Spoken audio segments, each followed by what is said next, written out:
ما شاء الله لا حول ولا قوة إلا بالله العلي العظيم. حسبنا الله ونعم الوكيل، نعم المولى ونعم النصير. أعوذ بالله من الشيطان اللعين الرجيم. بسم الله الرحمن الرحيم. الحمد لله رب العالمين بارئ الخلائق أجمعين. الحمد لله الذي لا يبلغ مدحته القائلون ولا يحصي نعماءه الآدون ولا يعدي حقه المجتهدون. الذي لا يدركه بعد الحمم ولا يناله غوص الفتن. الذي ليس لصفته حد محدود ولا نعت موجود ولا عجل ممدود ولا وقت معدود. فاطر الخلائق بقدرته ونشر الرياح برحمته ووطد بالصخور ميدان أرضه. أول الدين معرفته. ثم الصلاة والسلام على سيدنا ونبينا وطبيب قلوبنا وشفيع ذنوبنا مولانا ومولى الكونين جد الحسن والحسين أبي القاسم محمد. اللهم صل على محمد وآل محمد وعلى آله الطيبين الطاهرين المعصومين الغر الميامين المنتجبين المكرمين المظلومين الذين قال الله تبارك وتعالى في شأنهم: إنما يريد الله ليذهب عنكم الرجس أهل البيت ويطهركم تطهيرا. اللهم صل على محمد وآل محمد. ورحمة الله على محبيهم ومواليهم وشيعتهم أجمعين، ولعنة الدائمة على أعدائهم ملعونين. أما بعد، فقد قال الإمام عليه السلام: بنا فتح الله وبنا ختم. بر محمد وآل محمد صلوات. اللهم صل على محمد وآل محمد. سلسلہ مجالس کا یہ دوسرا مرحلہ ہے.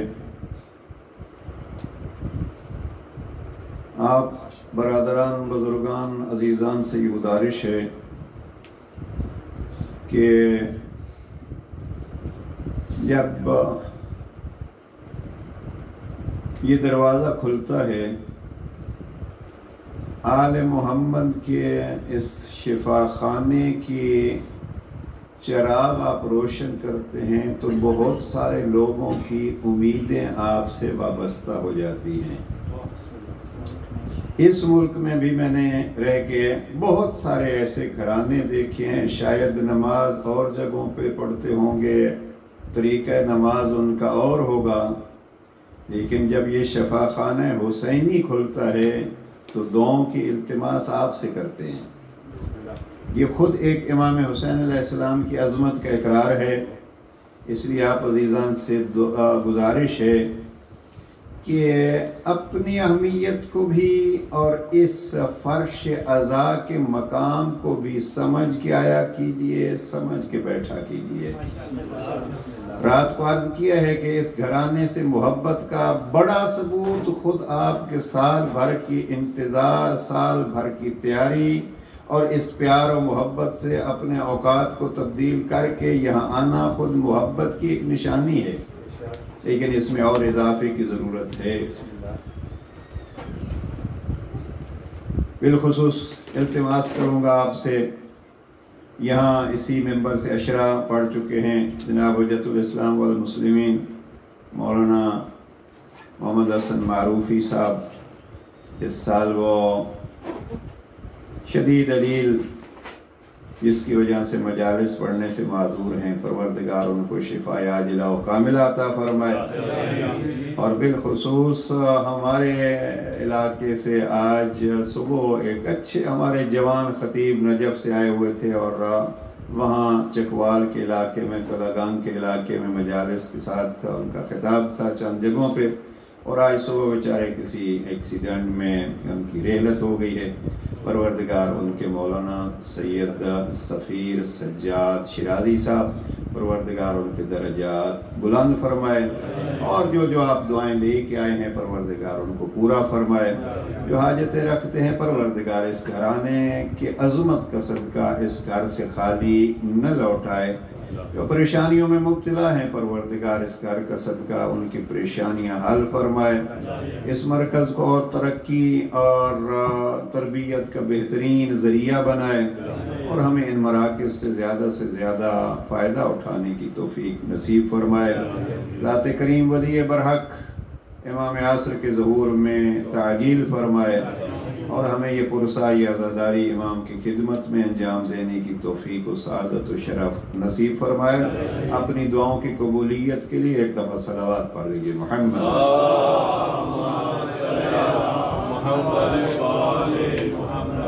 کل جہاں بات چھوڑی تھی، گفتگو ہماری اس پہ ہوگی کہ نہج البلاغہ میں جناب امیر المومنین نے کچھ اصول بیان کیے ہیں، اور کربلا میں حقیقت میں ان اصولوں کو عملی طور پر انجام دے کے امام حسین علیہ السلام نے دکھایا ہے۔ ایک صلوات پڑھ لیجیے محمد۔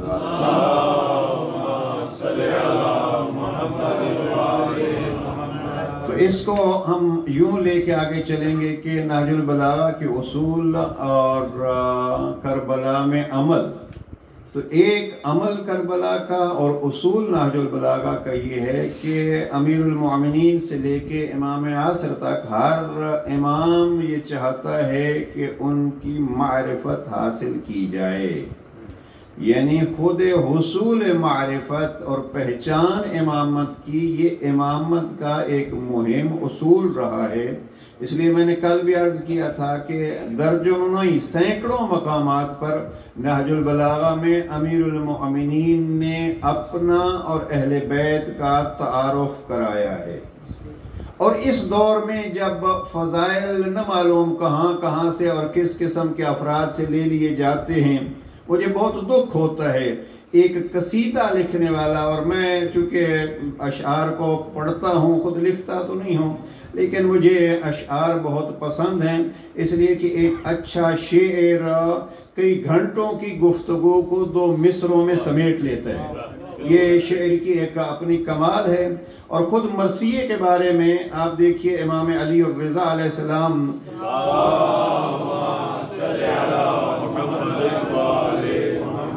ائمہ ہدی شعراء کو بلاتے تھے اور مرثیے پڑھاتے تھے۔ یہ مجالس کا سلسلہ ایک زمانے تک فقط مرثیے کی حد تک رہا۔ ائمہ ہدی خود ایک کام بیان کرتے تھے، اور زیادہ مجالس ان مراثی کے ذریعے سے ہوا کرتے تھے۔ قصیدوں کو بھی دیکھیے آپ، تو جناب پیغمبر اکرم کے اپنے شاعر تھے، جناب پیغمبر اکرم کے شاعر، پھر جناب امیر علیہ السلام کے دور میں، اور آل محمد کے ایک مشہور شاعر جن کا نام فرزدق تھا، چوتھے لال ولایت کے، اس قسم کے اشعار۔ تو 2 شعر کئی گھنٹوں کی تقریر یا کئی صفحات کے تحریر پہ حاوی ہوتے ہیں۔ اس لیے ضروری یہ ہے کہ اشعار لکھے جائیں، لیکن اشعار کون لکھے؟ اشعار وہ لکھے جس کا قرآن پہ بھی عبور ہو، نہج البلاغہ کو وہ جانتا ہو، آل محمد کے فرامین اس کے دل میں بستے ہوں، اور آل محمد کے فرامین پر عمل کر کے اس کا دل نورانی ہو، اور جب دل نورانی ہو تو پھر مصلی پہ بیٹھ کے خاک شفا کو سامنے رکھ کے حسین ابن علی کا واسطہ دے کے اللہ کے مدد سے قلم چلائے۔ اب جو قلم ہوگی تو کبھی اس کا فرزدق کا قلم ہوگا، کبھی حسان کا قلم ہوگا، کبھی انیس کا قلم ہوگا، اور پھر انیس آپ کو یہ کہتے ہوئے نظر آئیں گے کہ منبر پہ نشست سر پہ حضرت کا علم، مجھے تخت ملا مجھے تاج ملا۔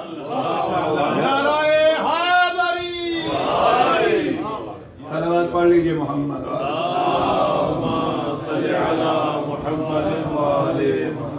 اب یہ وہ شعراء تھے، 5ویں پشت ہے شبیر کی۔ اب میں نے ایک شاعر کا شعر مجھے اچھا لگا، جس عزیز نے پڑھا، میں نے اس سے پوچھا یہ کیا ہے؟ جب معلوم ہوا تو اتنا افسوس ہوا اور میں اپنے عزیزوں کو کہہ دیتا ہوں کہ میں جب ہوں تو ایسے اشعار جو مت پڑھا کیجیے. معلوم کیا ہوا جناب، شاعر صاحب قصیدہ بھی لکھتے ہیں، نوحہ بھی لکھتے ہیں، اور فلمی گانے بھی لکھتے ہیں. اب یہ کیا ہے؟ یہ دھوکہ نہیں ہے تو اور کیا ہے؟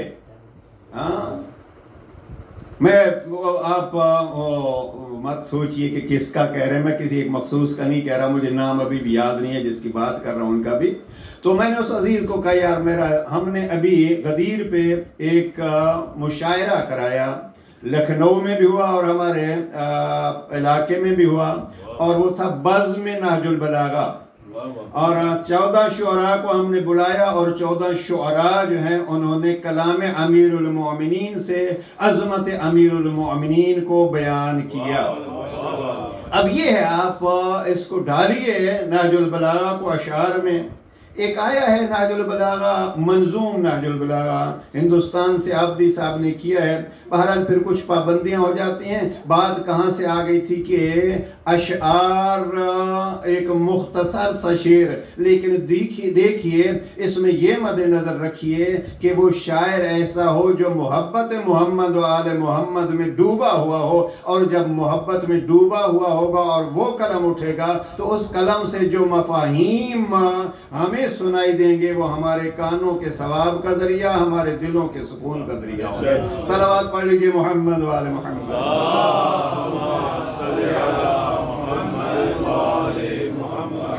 تو عرض یہ کر رہا تھا کہ موضوع ہمارا کیا ہوگا؟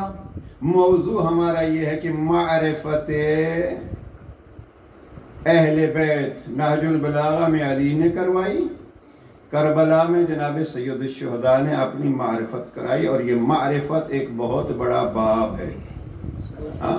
میں دیکھ رہا تھا اور کئی دفعہ اس ممبر سے بھی جملات عرض کر چکا ہوں اور ان کو دہرانا نہیں چاہتا. جوانوں سے بس اتنا عرض کروں گا، جیسے کل کا ہوم ورک تھا نا چھوٹا سا، اور یقیناً پوچھا ہوگا ماں باپ سے، اور یقیناً بتلا دیا ہوگا ماں باپ نے بھی کہ سورہ آیہ صلوات جو ہیں وہ سورہ احزاب کی آیہ نمبر 56 ہے. لہذا سارے آیت تو جانتے ہوں گے، اور ایک دفعہ اس کو مل کے پھر ورد کر لیتے ہیں، اس لیے کہ وہ پسندیدہ ذکر ہے آل محمد کا، جس ذکر کا خدا نے حکم دیا، اور حکم دینے سے پہلے کہا میں بھی یہ کرتا ہوں آپ بھی تم کرو. اور وہ کیا ہے؟ ان اللہ و ملائکتہ یصلون علی النبی یا ایھا الذین آمنوا صلوا علیہ وسلموا تسلیما.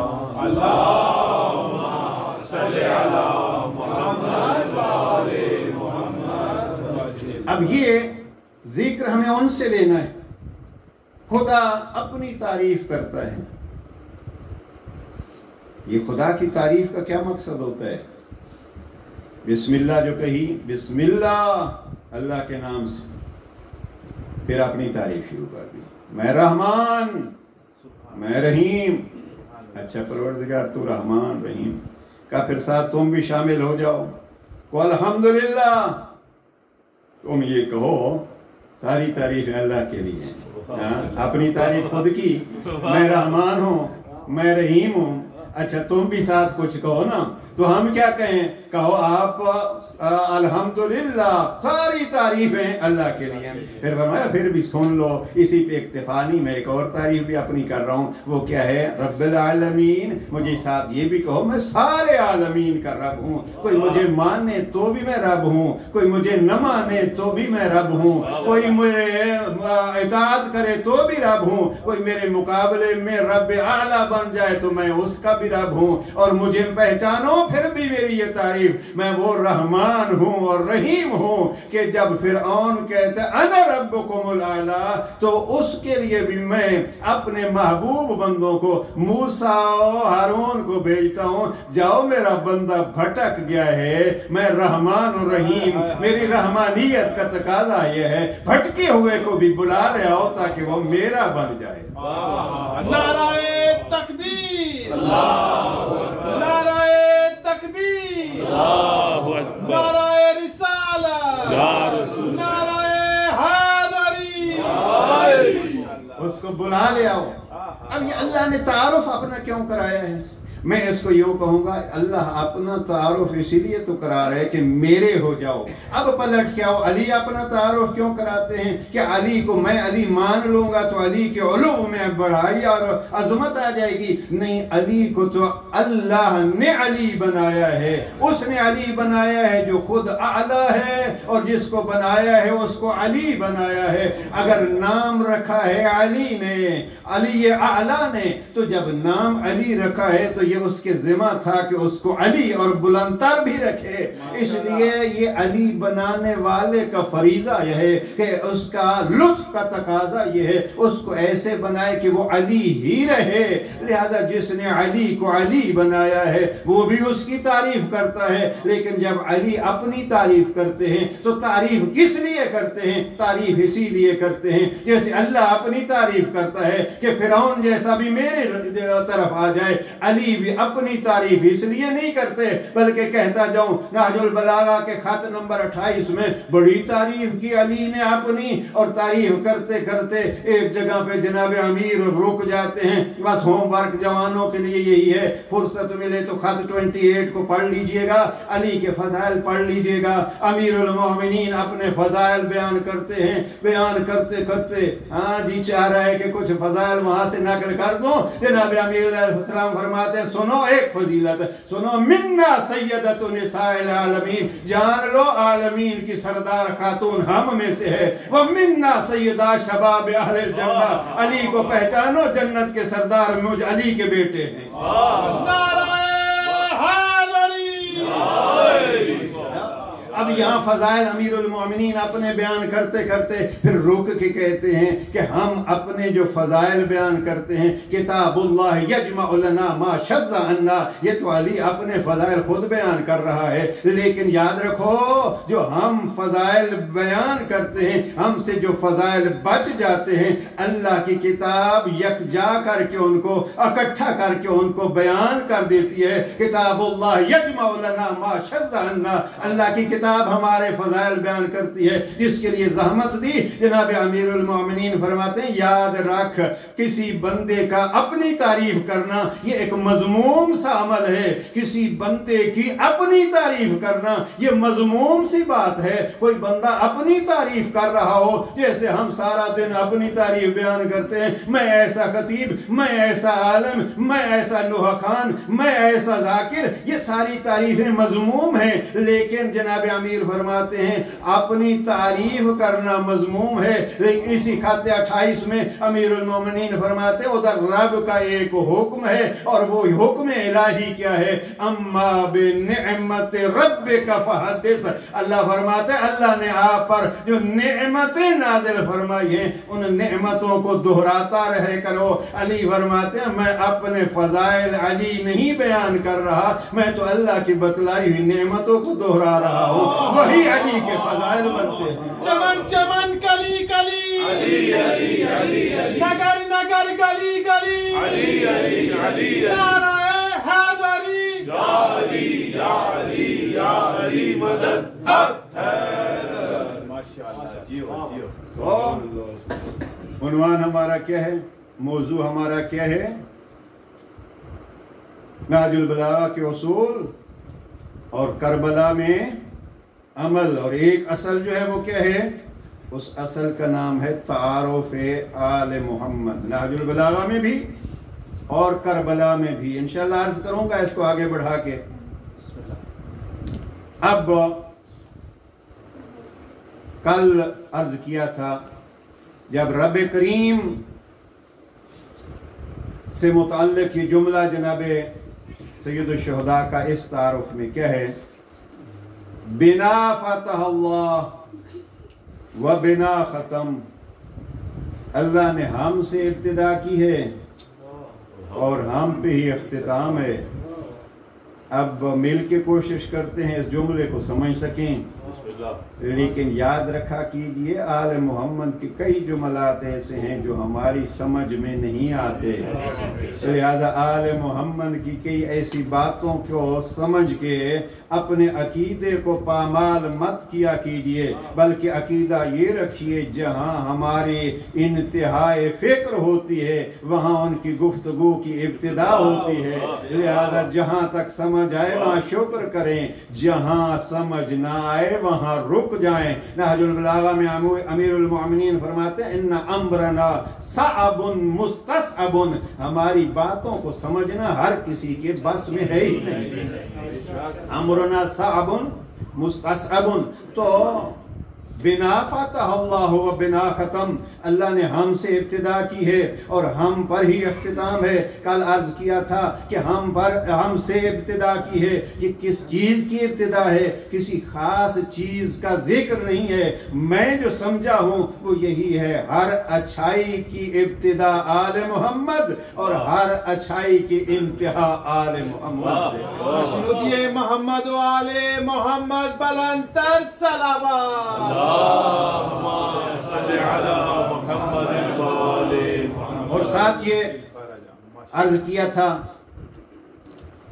کہ ہمارے پاس جو دستور العمل ہے اچھائیوں کا، اچھائی بتلانا، برائی کی خبر دینا، اچھائی کا حکم، برائی سے نہیں، با کمال انسان کے کمالات کا ذکر، ناقص اور گھٹیا افراد کی پہچان، انسان کی اس دنیا اور آخرت کے سنوارنے کا دستور جس کو رب نے قرآن کہا اور خود ارشاد فرمایا لا ریب فیہ، یہ کسی شک و شبے سے بالا تر ہے۔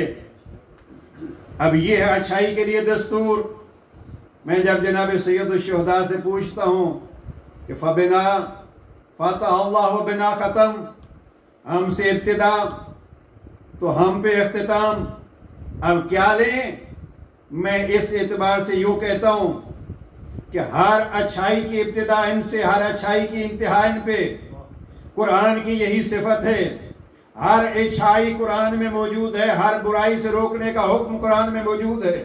تو میں اس سے یہ سمجھا ہوں کہ گویا قرآن کا سمجھنا، ابتدائے قرآن اگر سمجھنی ہے تو وہ بھی حسین ابن علی سے، اور انتہائے قرآن سمجھنی ہے تو وہ بھی حسین ابن علی۔ علی شہنشاہ، علی شہنشاہ، نعرہ حیدری۔ اور یہ بات فقط قرآن مجید تک نہیں رہے گی عزیزاً، یہ بات اللہ نے ہر دور میں بنا فتح اللہ و بنی وقت کے، میں پھر بہت پہلے کی طرف چلا جاؤں، اشارہ کیا تھا کل، اب ہر دور کی کتاب اس میں اچھائی ہی اچھائی ہے۔ اور اگر میں اپنے اس جملے پہ رہوں کہ ہر اچھائی کی ابتدا آل محمد سے، ہر اچھائی کا اختتام آل محمد پہ، تو پھر کہنا پڑے گا کہ تورات جو آئی ہے اس میں جو اچھائیوں کا ذکر ہے، زبور آئی ہے، انجیل آئی ہے، قرآن آیا ہے، یہ ان سب میں اچھائیوں کا تذکرہ ہے۔ جب ان اچھائیوں کا تذکرہ ہے، اب میرے مولا فرماتے ہیں ہم سے اچھائیوں کی ابتدا، ہم پہ اچھائیوں کی انتہا، تو اب ماننا پڑے گا تورات ہو، زبور ہو، انجیل ہو، قرآن ہو، ان سب کی ابتدا آل محمد سے ہوگی۔ اب یہاں کل دو جملے عرض کیے تھے، بات آگے علی سے پوچھتے ہیں۔ امیر المومنین دوسرے خطبے کے آخری حصے میں فرماتے ہیں آل محمد ہم کہوف کتبہ، اللہ کی ساری کتابیں، الکہوف کتب ہی جمع کا صیغہ لگایا، اللہ کی ساری کتابوں، بلکہ جو اللہ کے بھیجے ہوئے اور تحریری چیزیں ہیں وہ کتابیں ہوں یا تحف ہوں، 114 مصحف جو کہے گئے، امام فرماتے ہیں کہوف کتب ہی، اللہ کی کتابوں کی محفوظ پناہ گاہ کا نام آل محمد۔ نعرہ حیدری۔ ذرا اس جملے پہ رکیے۔ نہج البلاغہ کا خطبہ نمبر 2 تقریباً 8 یا 9 فضائل ہیں، اب بس آج کے لیے ایک ہی اس حصے میں سے ہم کہوف کتب ہی، آل محمد کا تعارف کراتے ہوئے، آل نبی کا تعارف کراتے ہوئے علی فرماتے ہیں وہ اللہ کی کتابوں کے محفوظ خزانے ہیں، اللہ کی کتابوں، مفتی جعفر حسین مرحوم نے ترجمہ کیا ہے، اللہ کی کتابوں کی مضبوط پناہ گاہ ہیں۔ اس لیے کہ کہف، آپ کو معلوم ہے کہف، سورہ کہف قرآن مجید کا سورہ نمبر مولانا آپ ہی بتلا دیجیے، صلوات پڑھیے محمد والے۔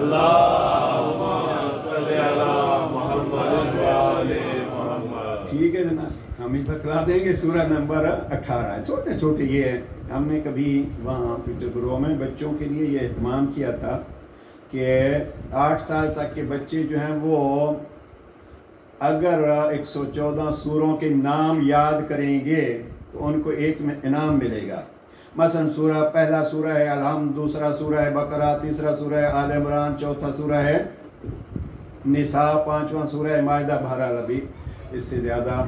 تو ایک انعامی مقابلہ یہ تھا کہ جو بچے 8 سال تک جو ہیں وہ 114 سوروں کے نام اور نمبر یاد کریں گے ان کو ایک انعام ملے گا، اور ایک پھر یہ تھا کہ جو ان سوروں کا ترجمہ کریں گے وہ دوسرا انعام ہوگا۔ یہ چھوٹی چھوٹی چیزیں ہوتی ہیں جو بچوں کو ہم قرآن کی طرف راغب کر سکتے ہیں۔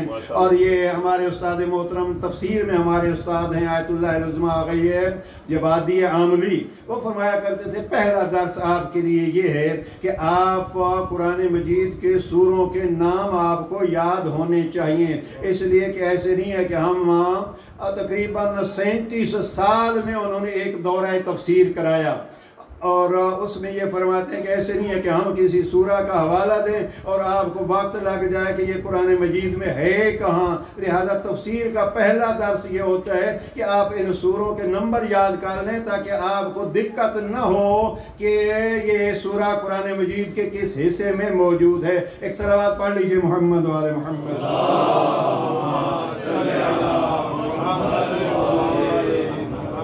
ایک صلوات اور پڑھ لیجئے تھوڑے سے آگے آ جائیے تو وہاں افراد کو دقت ہو رہی ہے۔ ایک صلوات اور پڑھ لیجئے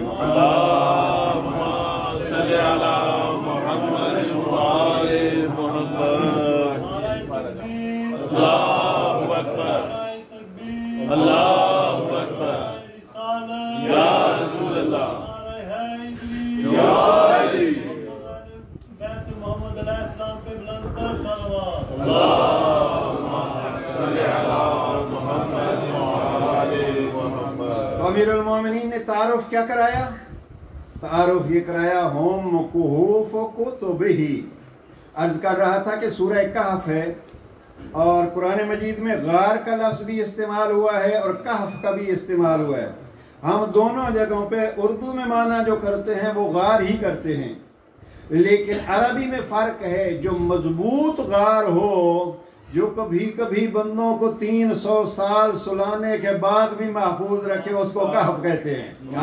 تو سورہ کہف کا واقعہ آپ کے سامنے ہے، تو جو مضبوط غار ہو اس کو کہف کہتے ہیں۔ جناب امیر المومنین کلام کے امیر نے یہ نہیں کہا کہ وہ غار ہیں، بلکہ امام فرماتے ہیں کہوف کتب ہی، اللہ کی کتابوں کی مضبوط اور محفوظ پناہ گاہ ہیں۔ اب مجھے یہ سمجھ نہیں آیا، اب میرے ساتھ چلیے گا اور دعا کیجئے گا یہ مفاہیم قرآنی سمجھ آئیں۔ میں نے یہاں پڑھا ہم کہوف کتب ہی، کوئی 10ویں دفعہ میں جملہ ریپیٹ کر رہا ہوں، انشاءاللہ یاد رکھیں گے۔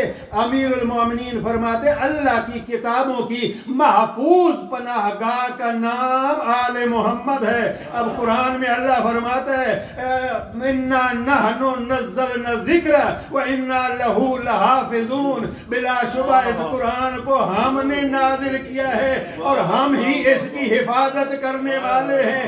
اب ذرا ان دو کو جمع کیجئے۔ علی فرماتے ہیں اللہ کی کتابوں کی محفوظ پناہ گاہ آل محمد ہے۔ اللہ فرماتا ہے قرآن کو ہم نے ہی نازل کیا اور ہم ہی بلا شبہ اس کے محافظ ہیں۔ اب مجھے جو سمجھ آئی، اللہ حفاظت کی ضمانت خود لیتا ہے، لیکن جن سے حفاظت کراتا ہے، جن کے ذریعے سے محفوظ بناتا ہے، وہ آل محمد۔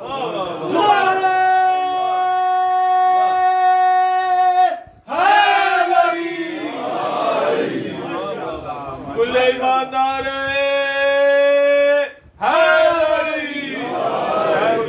محمد و آل محمد، بلندر صلوات محمد